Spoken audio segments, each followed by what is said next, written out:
चंदगड तालुक्यातील दौलत अथर्वमधील जखमी कामगाराचा मृत्यू। नुकसान भरपाईसाठी कुटुंबियांचा दौलत अथर्व समोर आक्रोश। प्रशासनाने 22.5 लाख रुपये देण्याचं कबूल केल्यानंतर मृतदेहावर अंत्यविधी।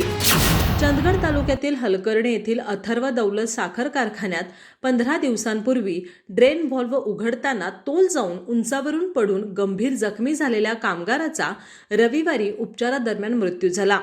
गुंडू रामू पाटील असं त्या 51 वर्षीय मृत कामगाराचं नाव आहे। गुंडू पाटील हे 17 फेब्रुवारी रोजी कामावर असताना ड्रेन व्हॉल्व्ह उघडताना सुमारे 12 फूट उंचावरून खाली पडले। त्यामुळे ते गंभीर जखमी झाले। त्यांना उपचारासाठी गडहिंग्लज येथील खासगी रुग्णालयात दाखल करण्यात आलं होतं। उपचारादरम्यान रविवारी त्यांचा मृत्यू झाला। दरम्यान कारखान्याकडून मृताच्या कुटुंबियांना नुकसान भरपाई मिळावी या मागणीसाठी ढेकोळी ग्रामस्थांनी कारखाना गेटसमोर रविवारी रात्री ठिय्या मांडला। त्यामुळे कारखाना स्थळावर रात्री उशिरापर्यंत वातावरण तणावपूर्ण बनलं होतं।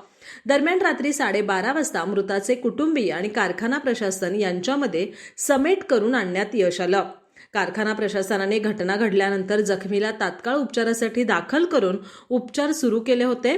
इतर कायदेशीर कारवाई पूर्ण करत आपण मृताच्या कुटुंबियांना 22.5 लाख रुपये देत असल्याचं जाहीर केल्यानंतर मृतदेह नातेवाईकांनी ताब्यात घेऊन रात्री 1च्या सुमारास ढेकोळी इथं अंत्यसंस्कार करण्यात आले।